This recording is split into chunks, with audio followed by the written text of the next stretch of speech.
এই আবু তালহার স্ত্রী এত ধৈর্যশীল ছিল, দেখেন এই আবু তালহা রাদিয়াল্লাহু তাআলা আনহু তার স্ত্রী এতটা পরিমাণ ধৈর্যশীল ছিলেন। কি ধৈর্যশীল ছিলেন, 3 মাস যাবত তাদের চুলার মধ্যে আগুন পর্যন্ত জ্বলে নাই, একটা দিনের জন্য কিন্তু তারা নিরাশ হন নাই। আমার ভাইরা, সম্মানিত ভাইরা আমার, আবু তালহা রাদিয়াল্লাহু তাআলা আনহু তার স্ত্রী 3 মাস পরে স্বামীকে বলতেছেন, ও আমার স্বামী গো, মেহেরবানি করে আজকে আমার কাছে কয়েকটা টাকা আমি জোগাড় করেছি। 3 মাস যাবত আমাদের উনুনের মধ্যে আগুন জ্বলে না, আমাদের উনুনের মধ্যে আগুন জ্বলে না, চুলায় আগুন জ্বলে না। আপনাকে আমি কয়েকটা টাকা দিচ্ছি, আপনাকে আপনি ব্যাগটা হাতের মধ্যে করে নিয়ে সরাসরি আপনি বাজারের মধ্যে গিয়ে সুন্দর একটা বাজার করে আসবেন, আমরা 2 জন তৃপ্তি মনে খেয়ে নেব।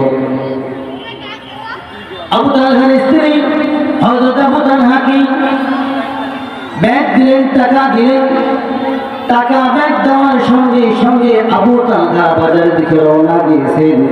আমার বন্ধুগণ, বাজারের দিকে যখন রওনা দিয়েছেন, রওনা দেওয়ার সঙ্গে সঙ্গে আসরের আজান হয়ে গেছে। কিসের আজান? আসরের আজান হয়ে গেছে। আসরের নামাজ পড়লেন বিশ্ব নবী মুহাম্মদুর রাসূলুল্লাহ সাল্লাল্লাহু আলাইহি ওয়াসাল্লামের পিছনে আমার নবীজি নামাজ শেষ করে মুখটা ঘোরাইয়া নিয়া বয়ান শুরু করছেন, তার শুরু করে দিলেন। আবু তালহার বাজার করতে যেতে পারলেন না ওই সময়ের মধ্যে। আবু তালহা রাসূল সাল্লাল্লাহু আলাইহি ওয়াসাল্লামের বয়ান শুনতেছেন। তারপরে বয়ান শুনতে শুনতে মাগরিবের আজান হয়ে গেল। মাগরিবের আজান যখন হয়ে গেল, মাগরিবের আজানের পরে আমার নবী আবার বয়ান শুরু করছেন, আবার দাস শুরু করে দিয়েছেন। আমার বন্ধুগণ, দাস শুরু করার পরে এশার আজান হয়ে গেছে, এশার নামাজ শুরু হয়ে গেছে। এশার সালাতের পরে বিশ্বনবী মুহাম্মদ সাল্লাল্লাহু আলাইহি ওয়াসাল্লাম আবার দাস শুরু করে দিয়েছে। বাজার কোথায় গেছে? বাজার করা হইল না। তারপরে আমার নবীজি বিশ্বনবী মানবতার মুক্তির দূত যখন বয়ান শুরু করে দিয়েছে, তখন আর তো যাইতে পারল না, নামাজ শেষ, বয়ানও শেষ। একজন করে দূর থেকে সাহাবী চলে আসছে, সমস্ত সাহাবীদেরকে বলতেছেন, ও সাহাবী, তুমি 2 জন নিয়ে যাও, তুমি মেহমান 2-4 জন নিয়ে যাও, আবু তালহা তুমি 1 জন মেহমান বাড়িতে নিয়ে যাও।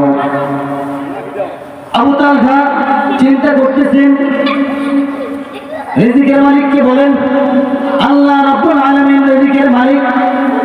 এই রিজিকের মালিক যে মহান রব্বুল আলামিন, তার প্রমাণ দিয়েছেন আবু তালহার স্ত্রী।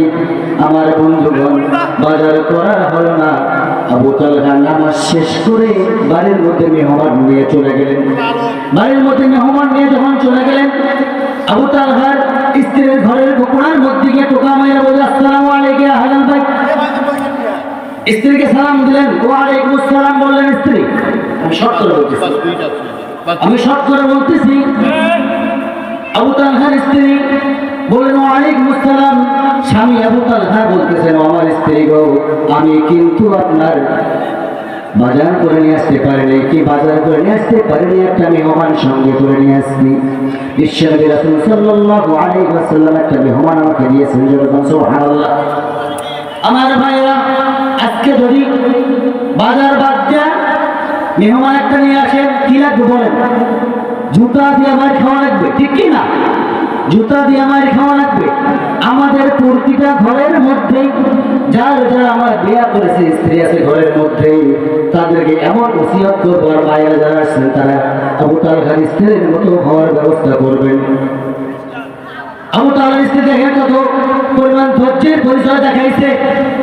এত পরিমাণ ধৈর্যের প্রয়োজন আছে না নাই? আমার বন্ধুগণ, ধৈর্য ধরবো তো আমরা ইনশাআল্লাহ।